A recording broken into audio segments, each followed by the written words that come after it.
मंडळाकडनं प्रस्तावाला मंजुरी मिळालेली आहे. या शिफारसीकडे एक कायदेतज्ञ म्हणून तुम्ही कसं बघताय? कसं आहे की हा जो प्रश्न आहे, वन नेशन वन इलेक्शन, हा खूप कॉम्प्लिकेटेड आहे आणि त्यामुळे 3 लेवलवर मी तुम्हाला त्याचं ॲनालिसिस करायचा प्रयत्न करतो. एक ॲडमिनिस्ट्रेटिव्ह लेवल, एक पॉलिटिकल लेवल आणि एक कॉन्स्टिट्यूशनल लेवल.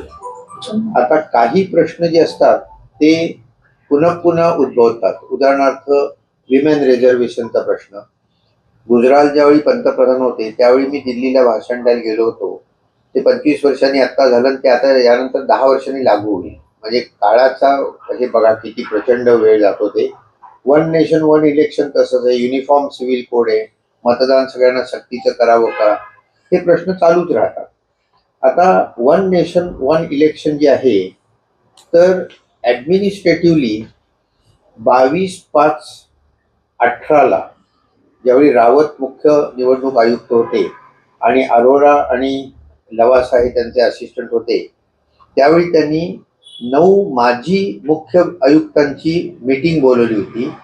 त्यांची नावं सांगतो: गिल, लिंडो, कृष्णमूर्ती, टंडन, कुरेशी, संपत, ब्रह्म, जायदी.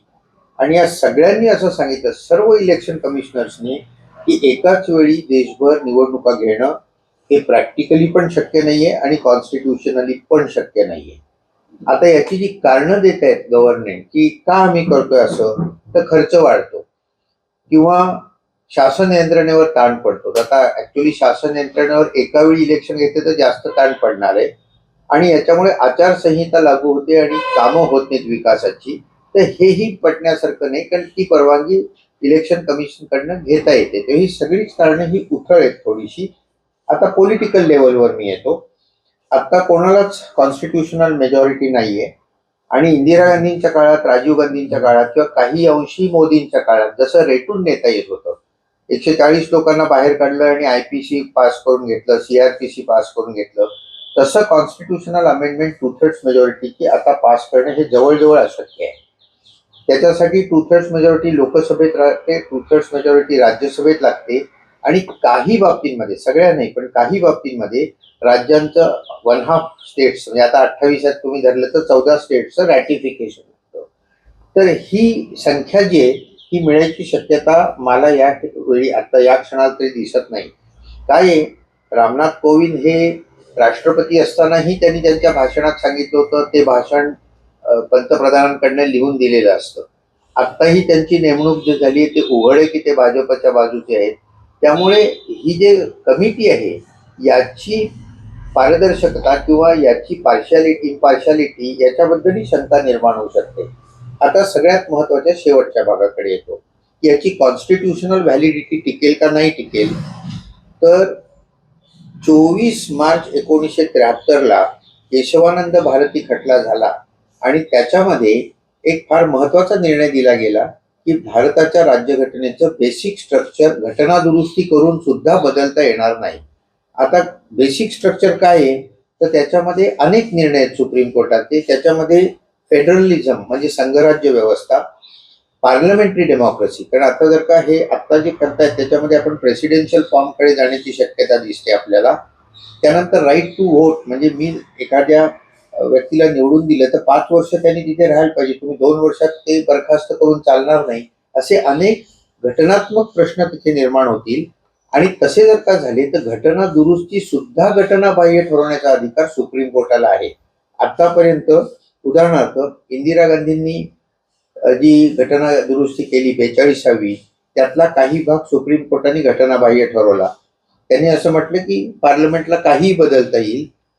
ते सुप्रीम कोर्टाने सांगितलं नाही, बेसिक स्ट्रक्चर बदलता येणार नाही. 10वा शेड्यूल राजीव गांधींनी केलं, त्यातला काही भाग घटनाबाह्य ठरवला. आणि आता मोदी सरकारने जे नॅशनल ज्युडिशियल अपॉइंटमेंट कमिशन केलं ते पण नवी घटना दुरुस्ती होती. ती घटना दुरुस्ती संपूर्ण घटनाबाह्य ठरवण्यात आली, कारण त्यामुळे ज्युडिशियल इंडिपेंडन्सचा प्रश्न येत होता. तेव्हा ॲडमिनिस्ट्रेटिव्हली याच्यामध्ये अडचणी आहेत. पॉलिटिकली तर प्रचंड अडचणी आहेत, पण 2/3 मेजॉरिटी मला तर आता या क्षणाला वाटत नाही ज्यांना मिळेल असं. आणि समजा मिळाली घटना दुरुस्ती केली तर पुन्हा सर्वोच्च न्यायालयाचा अडसर तिथे येणारच आहे, ते घटनाबाह्य ठरवू शकतात. त्यामुळे याच्यावरती चर्चा करायला काहीच हरकत नाही. लोकशाहीमध्ये चर्चा हा तर आत्मा आहे लोकशाहीचा. तर दोन्ही बाजूंनी याच्यावर चर्चा कराव्या. एकतर्फी विचार करू नये. म्हणजे हल्ली मला जे दिसतं की मोदींनी काही मांडलं की मोदींच्या बाजूचे कसं ते सगळं बरोबर आहे सांगतात आणि त्यांच्या विरुद्ध म्हणतात सगळं कसं चुकीचं आहे. असा विचार न करता आपण भारताच्या लोकशाहीचा, भारताच्या राज्यघटनेचा आणि आपला देश कसा मोठा होईल याचा विचार करून, दोन्ही बाजूनी विचार करून याच्यावरचा निर्णय घ्यावा. एकतर्फी निर्णय घेऊ नये असं मला वाटतं. पण हे जे वन नेशन वन इलेक्शन जे आहे हे मात्र माझ्या मते भारताच्या लोकशाहीला पोषक नाही. म्हणजे विशेषतः हरियाणा बरोबर आपल्या महाराष्ट्राची विधानसभा निवडणूक जी आहे ती घोषित होणं अपेक्षित होतं, तसं झालं नाही. म्हणजे की आताच अशी परिस्थिती पाहायला मिळते. तर मग या परिस्थितीनुसार वन नेशन वन इलेक्शन शक्य आहे का, किंवा याचा फक्त राजकीय वापर केला जातो? नाही, अगदीच बरोबर आहे. हाच मुद्दा जवळजवळ मी आता बोललो होतो की तुम्हाला 4 राज्यांच्या निवडणुका एका वेळी घेता येत नसतील तर 28 राज्यांच्या निवडणुका तुम्ही कशा एका वेळी घेणार आहात? आपल्याकडे तेवढी आर्मी आहे का? पोलीस फोर्स आहे का? नाहीये. इव्हन सरकारी नोकर चाकर तितके आहेत का? तर नाहीयेत. आणि लोकल सेल्फ गव्हर्नमेंट जे आहे त्याचे इलेक्शन्स का 2.5 वर्ष गेले झालेले नाही त्याचे उत्तर यांना द्यावं लागेल. वास्तविक त्यात तर काहीच अडचण नव्हती. परंतु काय होतं, लोकल सेल्फ गव्हर्नमेंट जर का इलेक्शन घेतल्या नाहीत तर तो जो कमिशनर असतो तो होम डिपार्टमेंट खाली येतो. आता महाराष्ट्रामध्ये भाजपचं राज्य आहे. तेव्हा याच्यामध्ये राजकीय प्रश्न फार निर्माण होत आहेत. तेव्हा तुम्ही म्हणाल ते अगदी बरोबर आहे की काश्मीरची इलेक्शन घेताना तुम्हाला इतर राज्यात इलेक्शन पुढे ढकलावे लागत आहेत. एका वेळी 4 राज्यांचे घेता येत नाही तर 29 राज्य होती, पण आता काश्मीर जे आहे आता युनियन टेरिटरी झालं म्हणून मी 28 म्हणतोय. तर 28 राज्यांनी तुम्ही कसं घेणार? म्हणजे प्रॅक्टिकली शक्य आहे का? आणि हेच बरोबर 8 अधिक ते 3 म्हणजे 11 इलेक्शन कमिशनर्सने हे सांगितले की शक्य नाहीये. तर तुम्ही जरा तज्ञांचा सल्ला घेत जा ना अधूनमधून. तुम्ही असं म्हणाल की हे शक्य नाहीये, याचा मात्र राजकीय वापर केला जाऊ शकतो का? कारण सध्या केंद्रामध्ये इंडिया अलायन्सचं सरकार आहे, त्याचा प्रभाव खालच्या इलेक्शनवरती पडावा किंवा ते आपल्याला राबवता यावं यासाठीची ही पॉलिसी म्हणे. कसं असतं, प्रत्येक गोष्टीचा राजकीय विचार हा होतोच. म्हणजे शेवट politics is race for power. म्हणजे कोणी किती जरी राष्ट्राकरता बोललं वगैरे तरी त्याच्या पक्षाचा हेतू हा असतोच. आता जेव्हा 1/3 रिझर्वेशन बायकांचं स्त्रियांचं करायचं होतं त्यावेळी जेव्हा मी तुम्हाला सांगितलं गुजरातच्या काळात मी तिथे गेलो होतो त्यावेळी मला मी पक्षाचं नाव सांगत नाही पण त्या पुरुषांनी मला सांगितलं की आम्ही याच्यामध्ये अडथळे निर्माण करू प्रत्यक्षामध्ये. कारण 180 जागा जर का बायकांना गेल्या तर पुरुषांचे 140 कमी होत आहेत.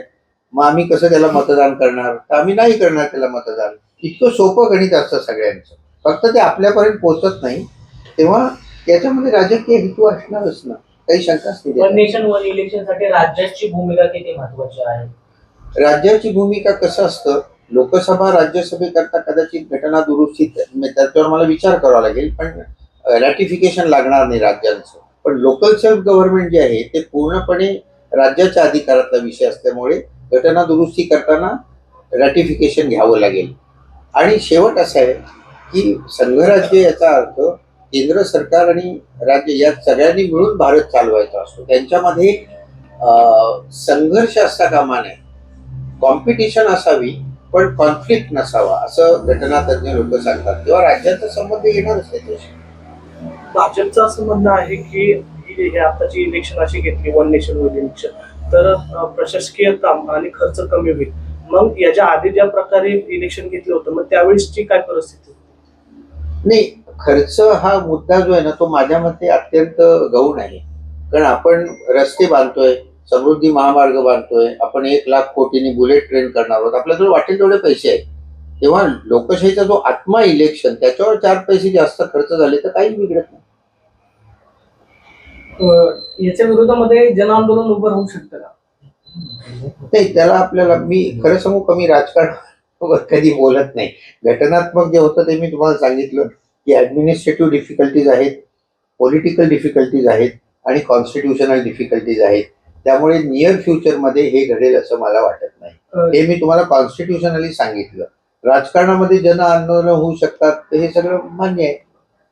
जर कदाचित लोकसभेने कायदा केला तर तो सुप्रीम कोर्टाला काही अंशी बदल करता येतो, मात्र मूळता रद्द करता येत नाही असं सातत्याने सांगितलं जातं. जर कदाचित हा कायदा लोकसभा आणि एक राज्यसभेमध्ये मिनिट थांबा जरा. मी हे अनेकदा सांगितलंय की Supreme Court is the final interpreter of the Indian constitution. घटनेशी सुसंगत नाही असं कुठलाही कायदा घटना दुरुस्ती सकट जर का झाला तर तो घटनाबाह्य ठरवण्याचा अधिकार सुप्रीम कोर्टाला आहे. म्हणजे जर कदाचित हे घटनाबाह्य असेल तर सुप्रीम कोर्ट याच्यामध्ये हस्तक्षेप करू शकतो. घटनाबाह्य ठरवू शकतं. पण त्यासाठी वेगळी याचिका दाखल करावी लागेल. अर्थात ते सगळं आलंच नेहमीप्रमाणे. मग सुप्रीम कोर्ट किती वर्षांनी त्याचा निर्णय देईल यावर पुन्हा मी बोलत नाही. कारण घटनात्मक प्रश्न, आता महाराष्ट्राचा प्रश्न आहे जो 2.5 वर्ष इथे थांबलाय, माझ्या मते पूर्णपणे चुकीचं आहे. एक 14 कोटीचे हे राज्य आहे, त्यातलं सरकार हे घटनात्मक आहे का बेकायदेशीर आहे हे 6 महिन्याच्यात ठरायला पाहिजे. तसं ठरत नाही. बाकीच्या बाबतीत कसं, तर स्पीकर कसं राजकीयच मनुष्य असतो, गव्हर्नर कसा राजकीयच मनुष्य असतो, किंवा इव्हन इलेक्शन कमिशन सुद्धा हल्ली काही वेळा राजकीय पक्ष म्हणायला लागतं. सुप्रीम कोर्टाला आम्ही तसं म्हणू नाही शकत. घटनेचे आम्ही घटना शिकवतो कॉलेजमध्ये, तेव्हा सुप्रीम कोर्ट हे इंडिपेंडंट आहे असंच आम्ही म्हणतो. तर त्यांनी घटनात्मक प्रश्न आला की पटकन सोडवला पाहिजे, पण तसं होत नाहीये. वर्षानुवर्ष पडून राहतात ते.